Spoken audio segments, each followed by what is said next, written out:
Okay, so we're still looking at the production of gametes by meiosis as opposed to mitotic divisions. And we looked at spermatogenesis, the production of sperm. And this is a pretty straightforward meiosis. Sperm production starts around puberty with the increase in testosterone and then sort of continues throughout adult life. And we looked at this diagram here, 27.8, where you can see that in men, these are the stem cells, the spermatogonial cells, and they undergo mitotic divisions, regular cell division throughout life, so that there's always a supply of stem cells to make sperm. And only some of those cells actually go on the path of dividing during meiosis. The cell that enters meiosis 1 or undergoes meiosis 1 is called a primary spermatocyte. So this has doubled its DNA before it entered meiosis.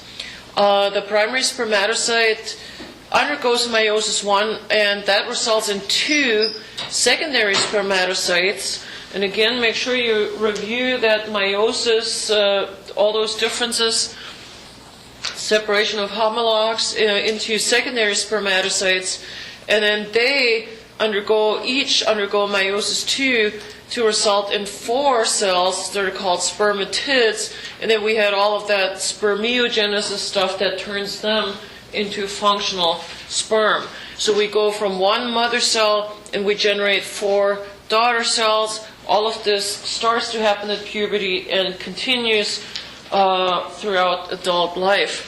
So now when we look at this and compare it to what goes on in women the equivalent process is called oogenesis. Oogenesis. It should really be an O with the 2 dots, so you pronounce it separately. Oogenesis, not just oogenesis.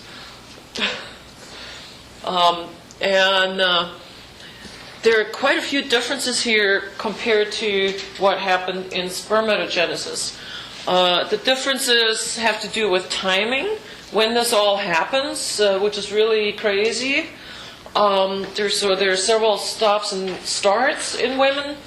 And the second big difference is in how many daughter cells ultimately come out, how many cells are actually functioning as gametes compared to the male. So there are some major differences. So let's look at when the process begins in women. It begins before you're actually a woman, and in fact it begins before you're even born. So in the uterus still of your mom, if you're female, your ovaries started to get active, and the stem cells, which here now are called oogonial cells as opposed to spermatogonial cells, the stem cells underwent mitotic division to lay down a whole population of stem cells before you were even born. In men, starts at puberty, right? So big timing differences. Then these cells, when you're born, are still sitting around, and what you have are primary oocytes at birth, and the primary oocytes are the equivalent of the primary spermatocyte in the male, and in girls, these cells are already present at birth, not just starting at puberty, but at birth, they're present. And not only are they present, they've already started meiosis 1, and then they get stuck in meiosis 1, and they get stuck in prophase of meiosis 1, arrested in prophase 1. And that's what you're born with. So you have these cells already in the first beginnings of meiosis 1, stuck in prophase 1. Then nothing much happens during childhood. The ovaries are dormant or inactive, ovary inactive during childhood. And then when girls reach puberty, then the ovaries start up again, and about once a month, one of those primary oocytes finishes meiosis 1 and starts meiosis 2, and that's what you see here. So each month from puberty to menopause, a primary oocyte, here we're still in prophase 1, then will complete meiosis 1. So once a month, one of them will then finish meiosis 1 finally, that it started before you were even born. It will finish meiosis 1, so that's this step, meiosis 1, completed by one primary oocyte each month in response to a hormone, as we'll see in a little bit.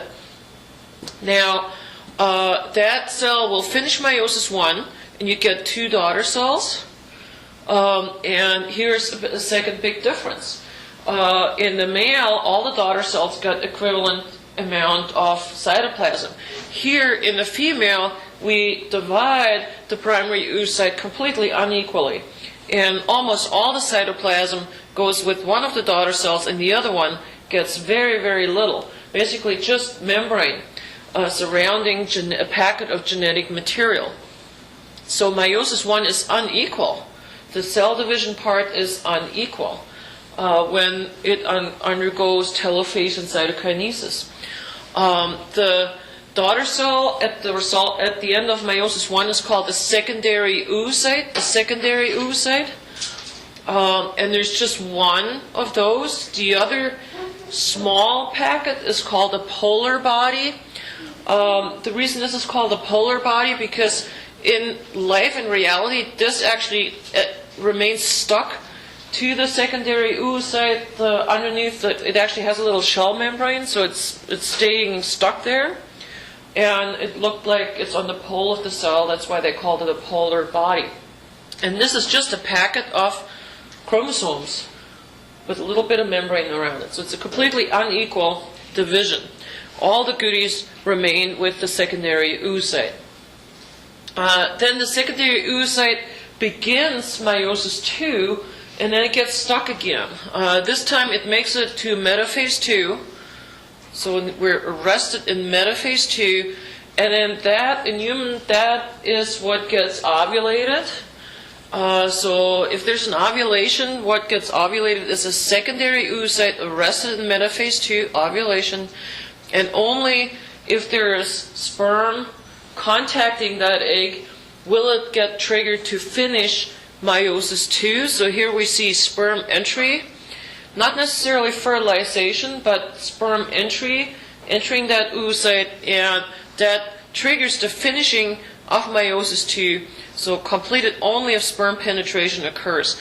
And the second meiosis 2, is also unequal, and again, all the goodies go with one egg. The rest is again another packet of genetic material that we eliminate as the second polar body. And so in the end of all of this, you just have one ovum that results from a meiosis event in women. Okay, so there was a bunch of differences. The timing is really different.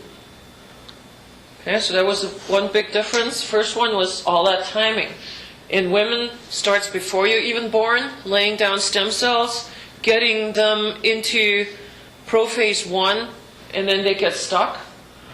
Then there's a long pause during childhood, infancy and childhood, and then you start up again after or at puberty, around puberty, and then at and after puberty, you do this once a month. You mature one of them through finishing meiosis. So this timing issue. In men was we start at puberty and we continue throughout. Women, you start before you're born, you stop during infancy and childhood, you start again after or at puberty until menopause.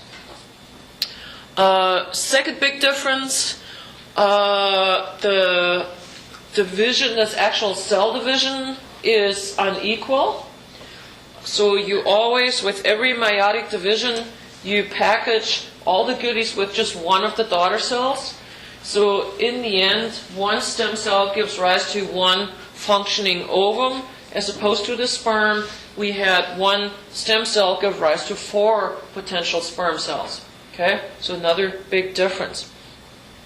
A third difference is that these things get stuck during meiosis in men. When the sperm matures, the sperm undergoes meiosis, sperm production, it never gets stuck in prophase or metaphase, so here we get stuck a couple times. And that's sort of a third difference.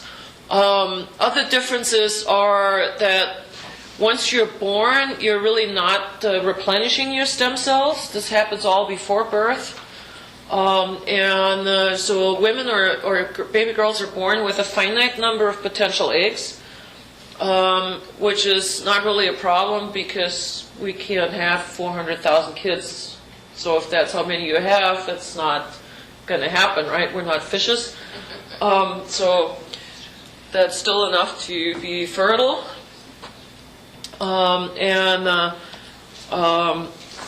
Each month only really one of them makes it to ovulation. Instead of producing each ejaculation, what did we write? 100,000? 100 million? Was it 100 million or 100,000? Yeah. A lot. A lot of sperm. Sperm are much smaller than these ova because of the division of the cytoplasm. So the ova get all the cytoplasm through that process. Okay, so are we fairly clear on these differences? Okay, timing differences, unequal cell division differences, getting stuck in meiosis a couple times, finite supply in women. So all of those are differences between oogenesis and spermatogenesis. And there's always a question on the final on that. It's just a good thing to ask about. Okay. Now, the second part of the story, kind of the right-hand side of the diagram that I've not really talked about, relates to what happens really in the ovary. Remember, we didn't really have a good ovarian slide early on for the anatomy part. All of these eggs ripen in the ovary, in the superficial parts of the ovary, and they ripen inside ovarian structures called follicles.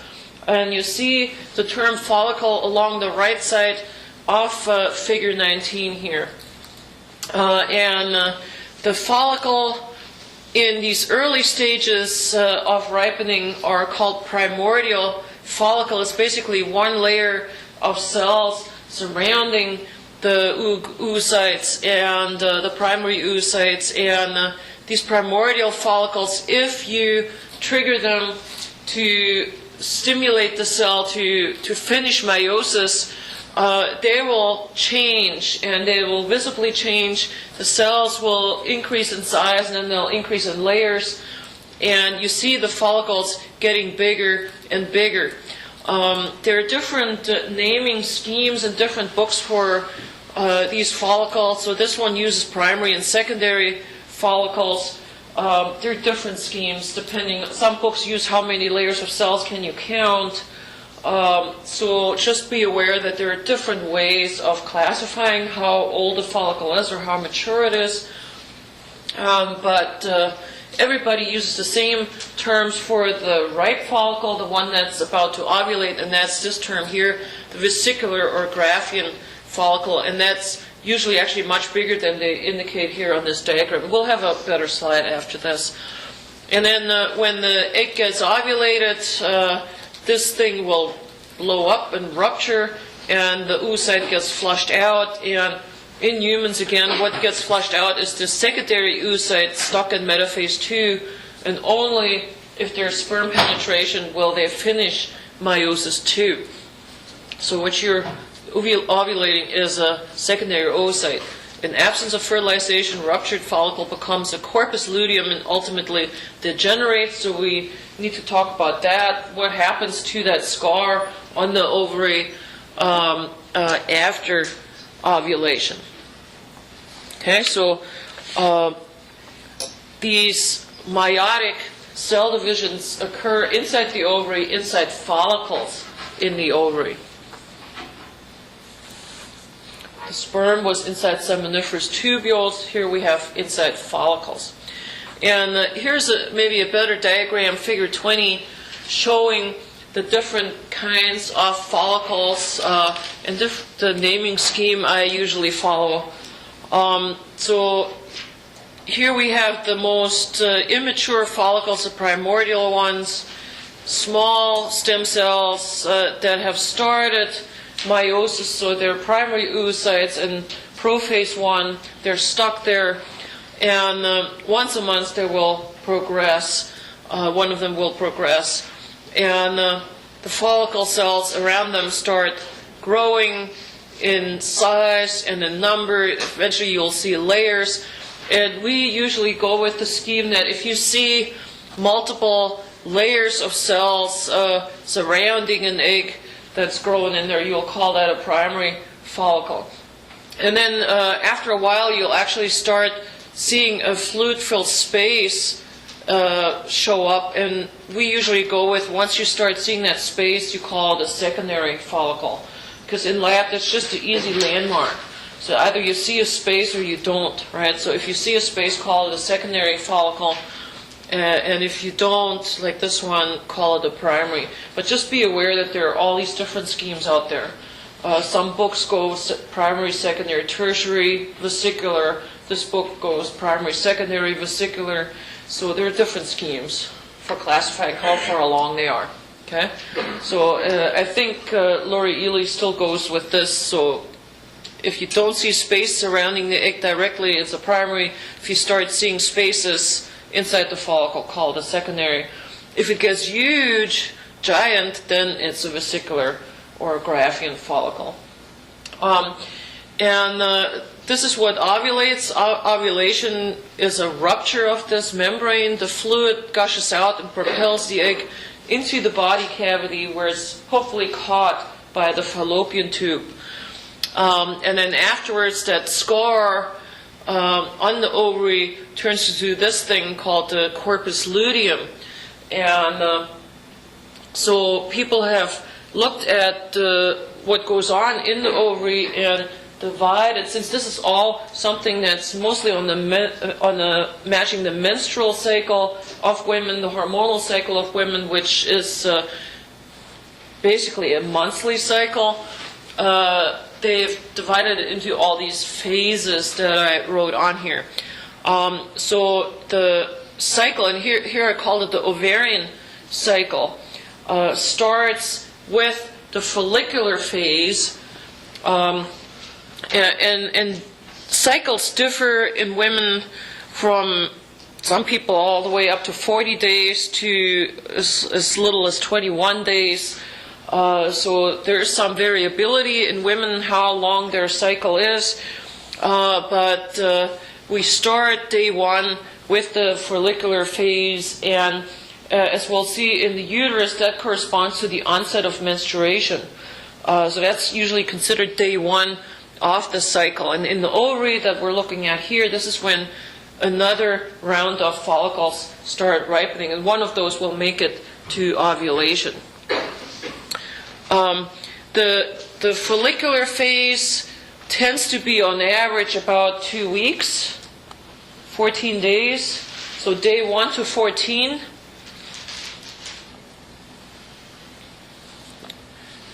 Day 1 to 14, and I'm just kind of use sort of a 4-week cycle. So day 1 to 14 would be the follicular phase, while the follicles are growing, and then one of them makes it to the fully vesicular stage that can ovulate. Then you have ovulation, which is an event.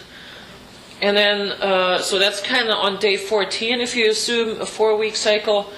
And then after that, you enter the luteal phase. And the luteal phase tends to be always 14 days. So day 14 to 28 would be the luteal phase. If there's variability in the cycle in women, it tends to be in the length of the follicular phase. So if your cycle is longer than the 4 weeks, it's because of a longer follicular phase. If your cycle is shorter than the 4 weeks, it's most likely your follicular phase that's shorter. So this tends to be the variable part. The luteal one tends to be those exact 2 weeks. So this is what goes on in the ovary during a monthly cycle, the ovarian cycle. And I think this picture looks different now. There are more labels on there, aren't there? Yeah. Oh, yeah. You've got more up there than what we do. Yeah. Because it's got all the little... Yeah, it has like real pictures of real follicles magnified surrounding this in the book now. But all of this information is in there somewhere in the book. So follicular phase from day 1 to 14, follicles grow bigger, ripen. One of them ripens to ovulation. Then you have ovulation, an event, and that is followed with the 2-week luteal phase, day 14 to 28 on the average 4-week cycle. And unless you get pregnant, actually have a fertilization that results in an implantation in the uterus, then this luteal phase will continue past the 2 weeks, and we'll talk about all the hormonal stuff and how that relates to what goes on in the uterus also. So don't be frightened with the next picture. It's crazy hormones in women. Crazy picture.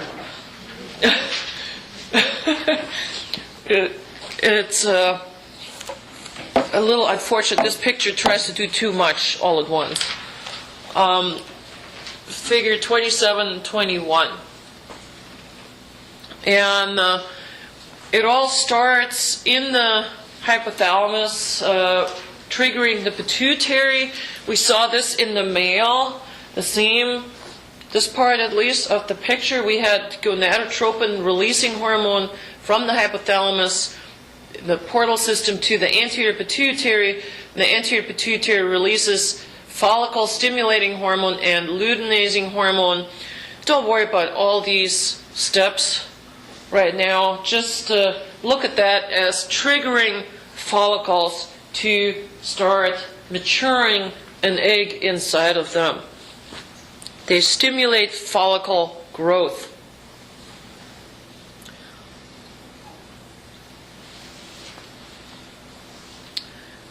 FSH, follicle stimulating hormone, as the name suggests, stimulates the follicle to get bigger and start ripening an egg inside of it.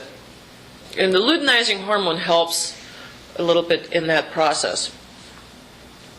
Now, you should know this term here, the granulosa cells. Those are the cells that make up the actual follicle, granulosa cells. And they ultimately start, in response to these hormones, start to release estrogen. And don't worry about that. They first start out as androgen and then get converted to estrogen. So just write down for your notes, granulosa cells release estrogen as that follicle grows.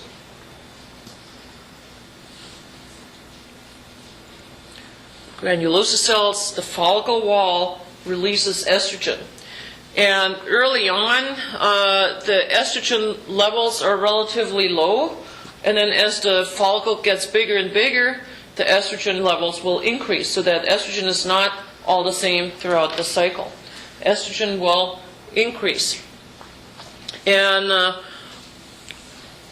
critical. yes. Are you saying that the estrogen level that it releases increases? Yeah. Okay. And then does that help the rest of the process? Or Yes, I'll talk about that. So first, you have low levels of estrogen as in the beginning of the cycle, and then gradually that increases. Now, what's really strange about this is that relatively low levels of estrogen will actually have an inhibitory effect on the pituitary, and the pituitary will start, instead of releasing these gonadotropins, will start storing them up. And that happens earlier in the cycle. The relatively low estrogen levels by early follicles triggers the pituitary to inhibit the release of these hormones, and it will start storing them. So slightly elevated estrogen, don't worry about inhibin. inhibit FSH secretion. It will start storing these gonadotropins.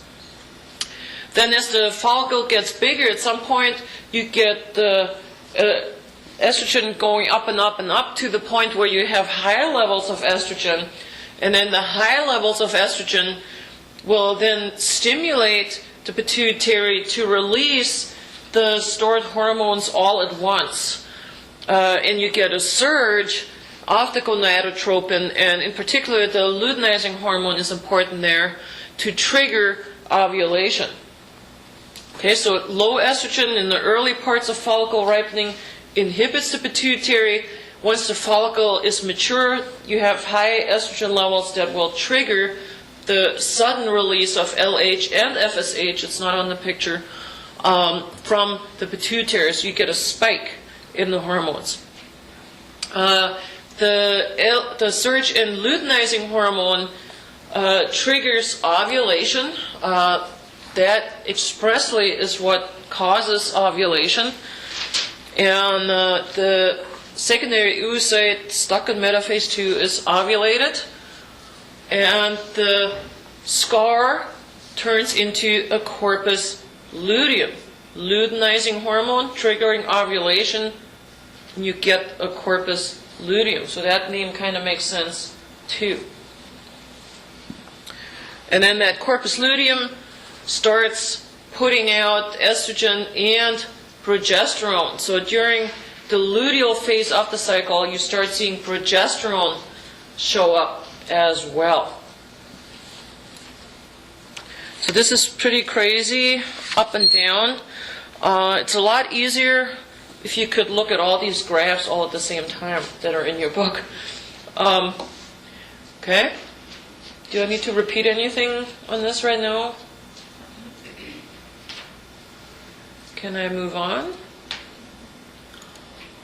So here is FSH and LH, the levels. Plasma hormone levels in the blood, FSH and LH relatively level. Here we're really starting to store FSH, and then you get a spike, and then they go back to relatively level releases from the pituitary. This would be day 1 of the cycle. This would be day 14, and then day 1 again back here. So it assumes the 4-week cycle. And right here, this is where you would have ovulation. Okay, so these are the pituitary hormone levels. A big spike in mid-cycle. This is what's going on in the ovary at the same time. So you have small follicles ripening, ovulation triggered by that big surge of the pituitary hormones. And then you have a corpus luteum. So follicular phase, ovulation, luteal phase. Okay? Are we okay with that? Then you look at estrogen and progesterone. Now, progesterone is only being produced by the corpus luteum. So that shows up after ovulation, boom, there it goes. Okay? The follicle makes estrogen. Early on, relatively low, and then where it starts to inhibit the pituitary, and then it gets high because the follicle is just getting really big. And the high estrogen at mid-cycle triggers the LH and FSH to come from the pituitary. You get ovulation. Ovulation disrupts the follicle. It bursts open. That's why estrogen drops down, because the follicle wall is just split open. But then the corpus luteum starts picking up that production also, and it will go back up. So progesterone only in the luteal phase, estrogen throughout, but up and down throughout the cycle.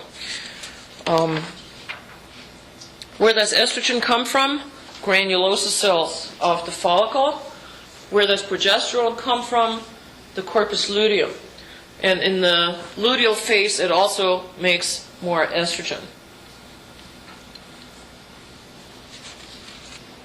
I told you this was kind of insane. Yeah, we'll go over all of that again. So estrogen from the follicle, granulosa cells, and then as that follicle gets really big, it gets a lot of estrogen output.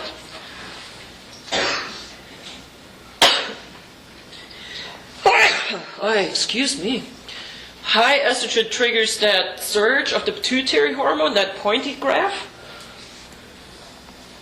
and that triggers ovulation. The ovulation disrupts the follicle enough that estrogen plummets a little bit, but then as the luteum is formed, it picks up again. And luteum is the only thing that makes progesterone, so that you don't see that until ovulation, and then the luteum forms and progesterone starts picking up. Okay, then the luteum stays around for 2 weeks, 14 days, and then it will disintegrate. And as it's disintegrating, the estrogen and progesterone output plummet. And this is what actually triggers the onset of menstruation in the uterus. So this is one part we still need to look at, what happens in the uterus during all those 4 weeks. And it's the estrogen progesterone withdrawal that triggers menstruation.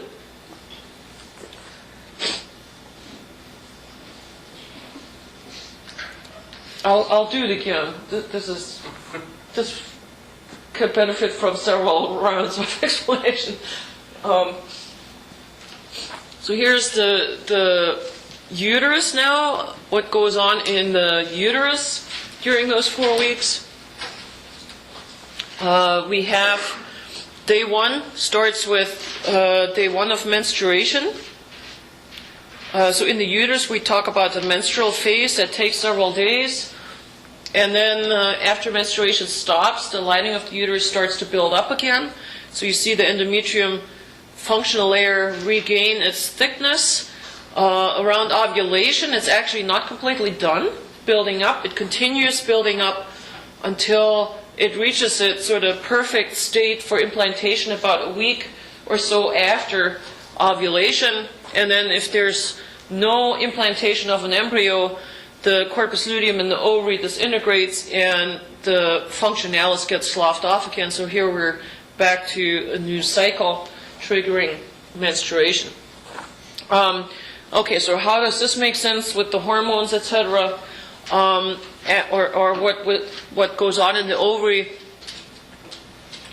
during the menstrual phase and then the proliferative phase when it's building back up the first 2 weeks?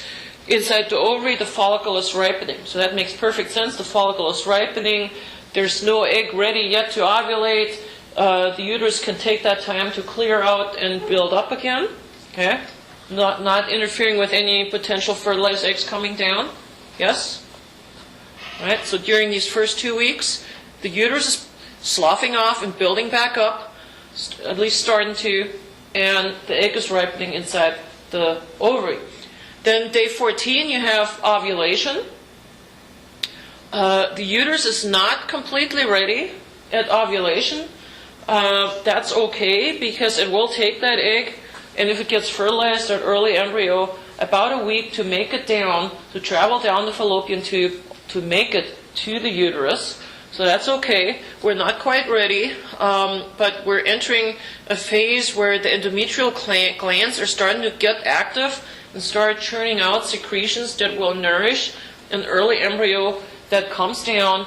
And if that's going to be floating around inside the uterus for a while before it attaches and actually implants.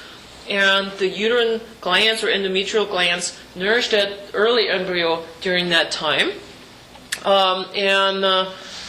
If there were a pregnancy, it would usually get going somewhere here. So after about 3 weeks, that egg makes it to the uterus.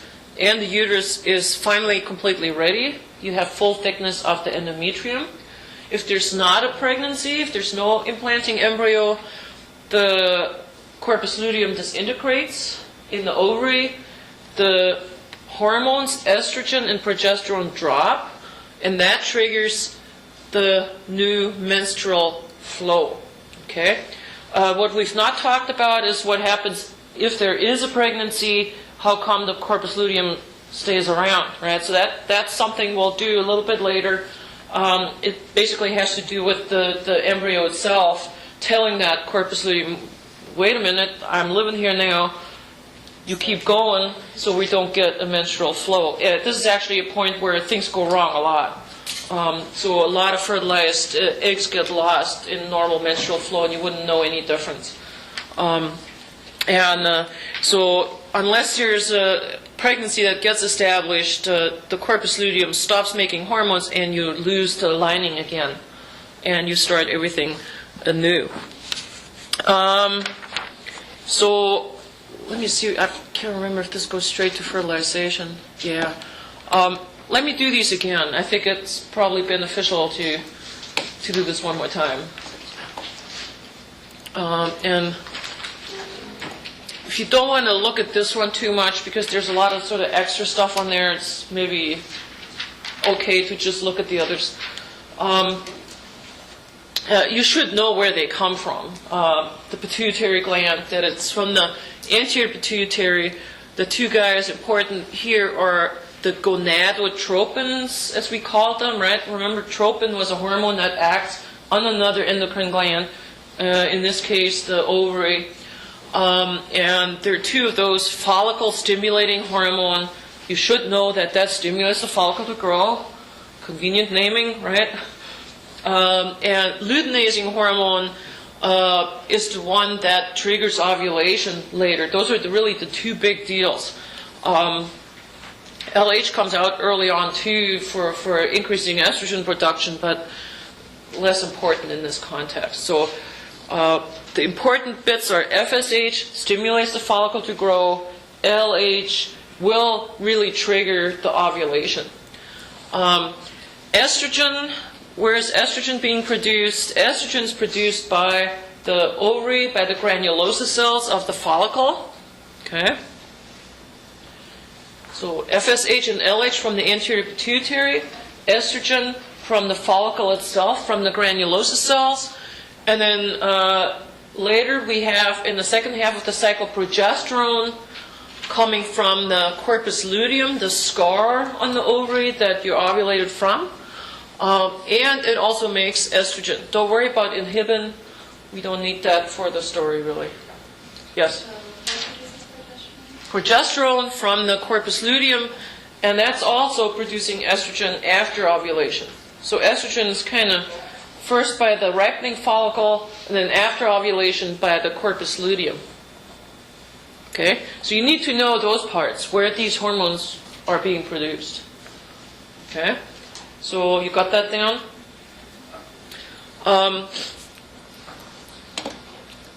So these are the gonadotropins from the anterior pituitary. The blue part is always the follicular phase. The greenish one is the luteal phase. So during follicle ripening, the follicular phase, these are relatively steady. And then they're steady again after ovulation, and it's the spike of these that triggers ovulation, in particular the luteinizing hormone.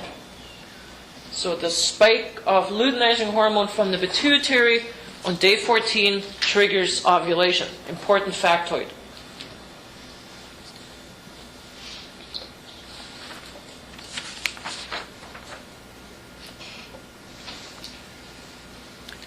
Okay, so the pituitary hormones govern what the ovary does.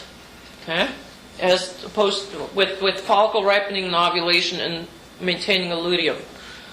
Now here are the structures during that period, right, that we just looked at. Follicle ripening, ovulation, corpus luteum. Now the ovary produces these hormones. These are ovarian hormones. During the follicle ripening phase, the follicular phase, mostly estrogen from the follicle cells, the granulosa cells. No progesterone. And then you have ovulation, and after ovulation, during the luteal phase, you get both progesterone and estrogen from the corpus luteum. Now, why do the curves look the way they do? Progesterone is easy to explain because you have no corpus luteum, then you do. Right? So that's made by the corpus luteum. Estrogen is a little bit more complex because the levels increase as the follicle gets bigger. You actually get more and more follicle cells. They all make estrogen, so you get more and more estrogen. That's why this goes up. Then you get this disruption from the bursting open, from ovulation, and then it goes up again because the luteum makes estrogen. Okay, so that's why that's kind of jagged. The spike in estrogen triggers the spike from the pituitary to trigger ovulation, so there's a feedback mechanism there. And the ovarian hormones are also what influence the lining of the uterus. So during the follicular phase, when you just have estrogen, this is building up. Then you get progesterone added to it. It triggers the secretory part of the uterine lining. And if the corpus luteum degenerates, so still ovary telling the uterus what to do, progesterone and estrogen drop off, and you get this new menstruation. So you're back at day 1 over there. Okay, so the corpus luteum degenerates after 2 weeks. All the hormones fall away from the ovary, and that triggers a new menstrual flow. So it's mostly the pituitary tells the ovary to ripen eggs and when to release. The release point is triggered from the LH surge from the pituitary, and the ovary kind of tells the pituitary that it's ready by the high estrogen levels. The uterus, the uterine lining is ovarian hormones completely. So estrogen triggers it to build up. It gets secretory once you throw the progesterone into it. And then once estrogen and progesterone fall away, you get a new menstruation. And we start the cycle over again. And this is what birth controls, most birth controls have the progesterone estrogen combination. They fool your uterus into sort of recycling through here, so you never go through the buildup to the same degree. They trick your ovaries into thinking you're in the luteal phase all the time with the progesterone levels around, so they inhibit ovulation. So birth control pills sort of work on both levels. The uterine lining doesn't get built up as much, and you're sort of short-circuiting all your system in this sort of second phase, in the luteal phase, which then interferes with eggs to ripen to a new ovulation. I think this is it for this part. Oh, and with birth control pills also, if you've ever been on them, there's always that period where you have the different colored ones where there's no hormone in it. That mimics this drop-off of the progesterone and estrogen, so you trigger a menstrual period. It's not going to be as heavy as without being on the pill because you're not doing all that buildup. So periods are much less troublesome on the birth control pill. And now, of course, there are pills where you can stay on that for much longer. You don't have to take the breaks, and that seems to be fine. So I think this is a good point to stop. Next time we'll start pregnancy development